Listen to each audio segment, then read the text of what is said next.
Mau ngerekam kita dari sana dulu ya.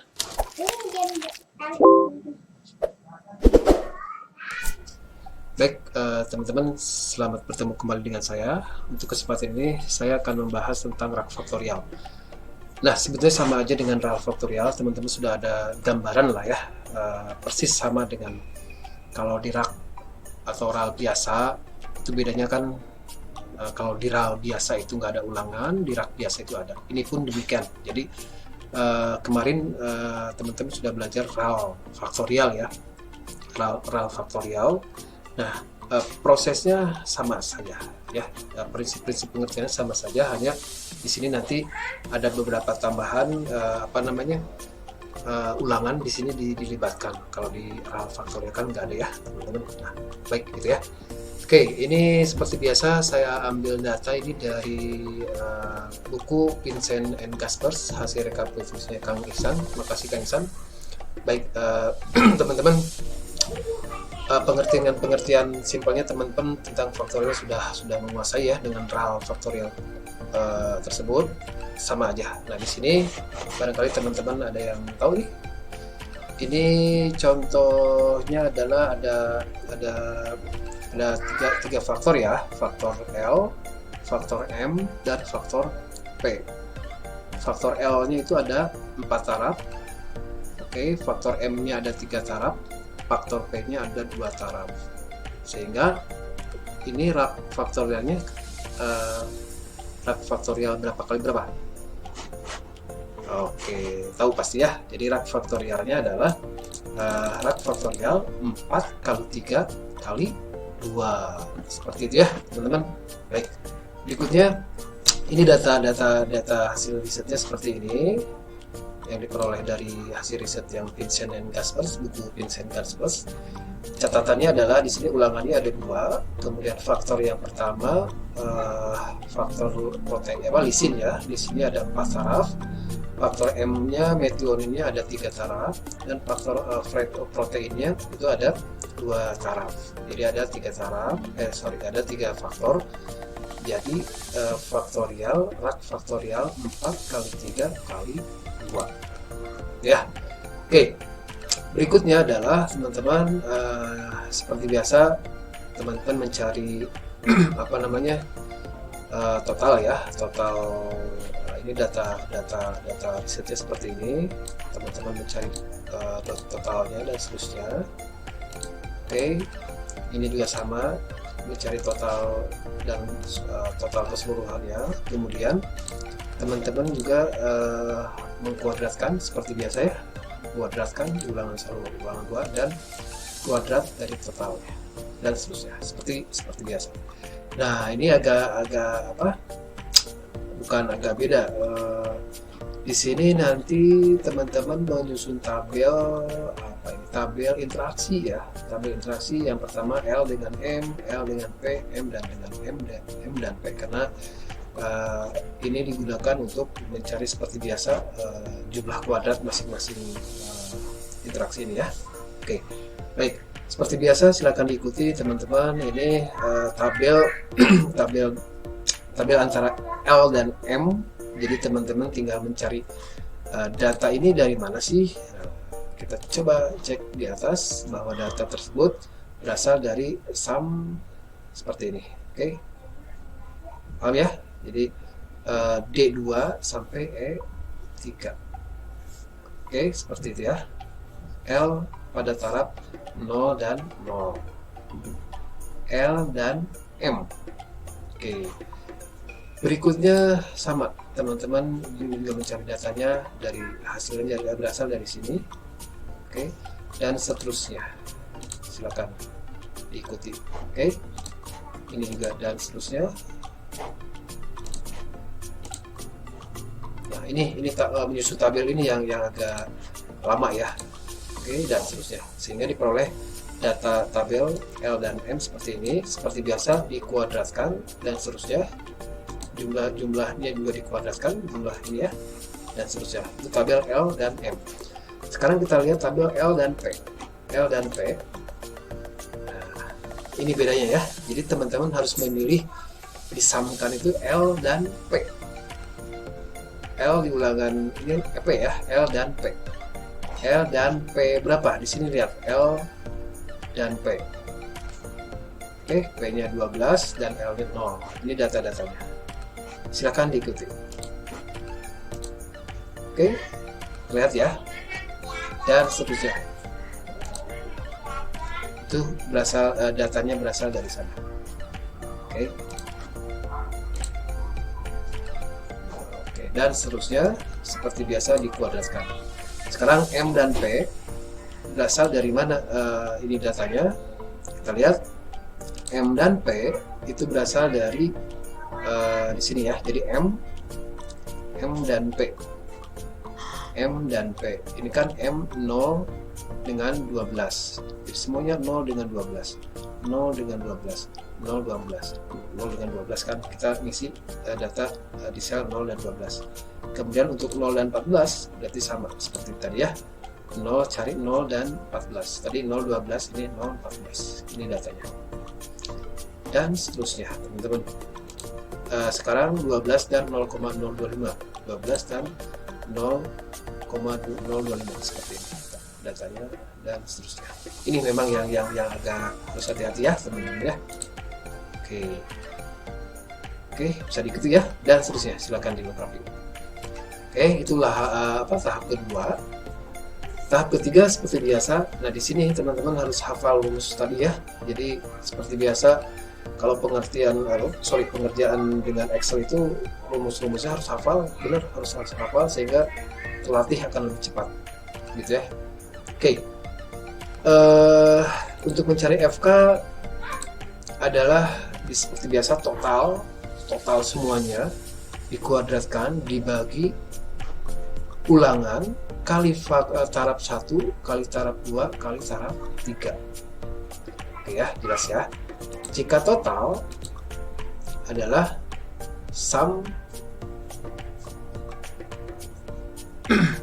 jika total ya, ini kan udah dikuadratkan ya, jadi total semuanya dikurangi faktor koreksi. Jika kelompok ini rumusnya adalah seperti biasa ya, ini jika kelompok itu ulangan ya, jadi total ulangannya ini dikuadratkan udah dijumlahkan, maksudnya dijumlahkan dibagi 4 kali 3 kali 2. 4 itu adalah taraf 1, taraf 2, taraf 3. Iya betul, taraf 3 ya, taraf 3 kan 2 ya kayaknya. Oke, gitu ya. Berikutnya jika perlakuan itu berasal dari total semua perlakuan ditotalkan dibagi ulangan dikurangi faktor koreksi seperti biasa. Oke, berikutnya juga sama teman-teman, kalau mencari JK galat tinggal dikurangkan semuanya ya. JK total, JK kelompok atau ulangan, JK perlakuan.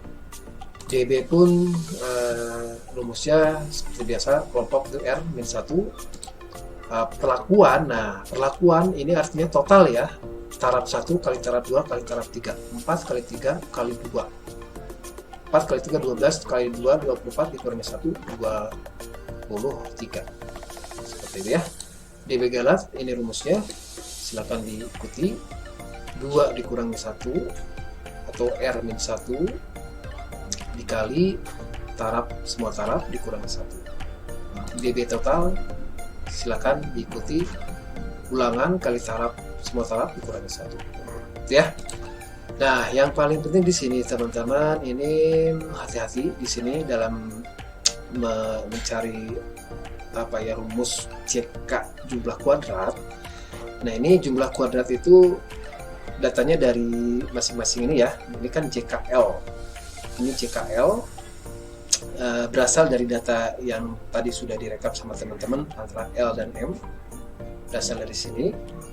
Kemudian dibagi 2 kali 3 kali 2 dikurangi faktor koreksi seperti biasa. Nah, yang harus diperhatikan adalah pembagi ini teman-teman. Pembagi itu ya. Karena di sini JKL itu artinya yang tarafnya 4 ya. Jadi yang tarafnya nggak jadi pengali, tapi yang jadi pengalinya adalah ulangan dan faktor lainnya. Jadi 2 kali 3 kali 2. Oke, paham ya. Sekarang yang JKM, sorry,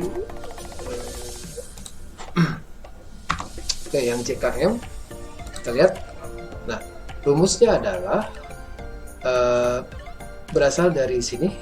Oke, tabel yang ini ya, seperti biasa, dibagi 2 kali 4 kali 2. Jadi M nya nggak di bawah, jadi 2 kali 4 kali 2. Nah, ini hati-hati ya pengali ini, karena kadang banyak kelirunya di situ. Yang P berasal dari mana datanya? Di sini ya, yang P, tabel yang ini. Kemudian dikuranginya adalah dibagi 2 kali 3 kali 4 karena P, jadi P nya nggak di bawah, jadi ulangan L dan M seperti ya, dikurangi faktor koreksi dan seterusnya. JKLM, nah JKLM rumus ininya adalah sum dari semuanya yang kuadrat itu ya, dibagi 2 kali 2 JKLM. Jadi yang LM ininya tidak dibawa, tapi yang sebagai pembagian adalah ulangan dan P. Jadi 2 kali 2. Paham ya? Dikurangi faktor koreksi, dikurangi O13, dikurangi O14. JKLM. Oke? Dan seterusnya. JKLP,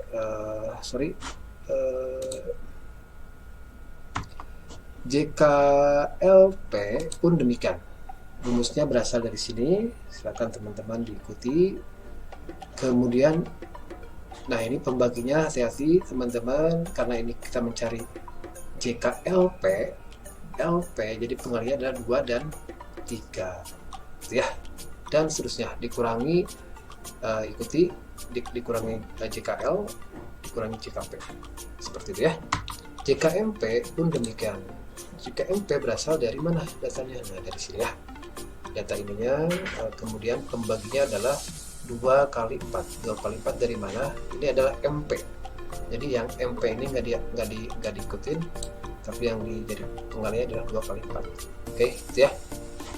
Oke, JKLMP itu tinggal dikurangkan semuanya. Ya, jadi jika O5 itu ini O ya, O5 itu JKP lah. O5 itu JKP dikurangi O13 JKL dan seterusnya. Silakan ikuti, oke? Paham ya? Oke.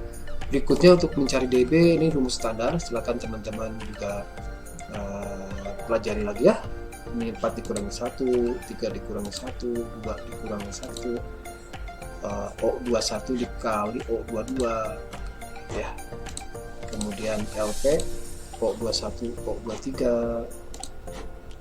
ini O22 O23, DPLMP O21 O22 O23. Oke, nah, untuk mencari KT lebih mudah lah ya teman-teman. KT itu tinggal JK yang bersangkutan dibagi DB yang bersangkutan, itu udah relatif lebih mudah lah ya teman-teman. Silakan ini dicari sendiri. Nah, sehingga nanti dari perhitungan langkah 3 diperoleh tabel rekapitulasi di langkah 4 seperti ini. Oke, nah proses F-hitung juga sama, rumusnya adalah KT yang bersangkutan dibagi KT galak dan seterusnya. Pencarian F-tabel 5%, 1%, teman-teman sudah mahir, silakan. Nah, di sini yang harus diperhatikan adalah mengapa tadi ini banyak sekali ininya ya, kombinasi interaksinya ya, karena faktornya ada 3. Jadi kalau faktornya ada 3 artinya harus dicari interaksi dari ketiganya itu.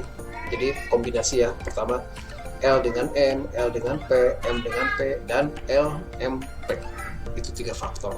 Sehingga biasanya kalau, bukan berarti semakin banyak faktor semakin bagus ininya ya, bukan berarti nggak bisa dianalisis, bisa, semuanya bisa, hanya memang dalam pengambilan kesimpulannya agak rumit sedikit gitu ya. Mungkin nanti kita bahas di studi kasus di video berikutnya. Begitu teman-teman. Nah, ini yang tabel di bawah ini adalah tabel hasil analisis dengan menggunakan software SPSS. Nanti teman-teman akan belajar ke sini. Kalau menggunakan software teman-teman nggak akan menghitung seperti tadi ya, tidak akan menghitung ini, tapi langsung jadi nanti datanya. Tetapi ada beberapa data yang harus kita siapkan, data-data awal atau langkah-langkah atau perintah-perintah awalnya dari kita, seperti itu ya. Seperti di video berikutnya, di video sebelumnya saya menyarankan bahwa teman-teman harus menghafal sumber keragaman semua jenis rancangan. Itu penting untuk nanti kita menggunakan dengan software. Oke, baik. Barangkali itu teman-teman yang bisa saya jelaskan. Sampai ketemu di video berikutnya ya. Makasih teman-teman. Assalamualaikum warahmatullahi wabarakatuh.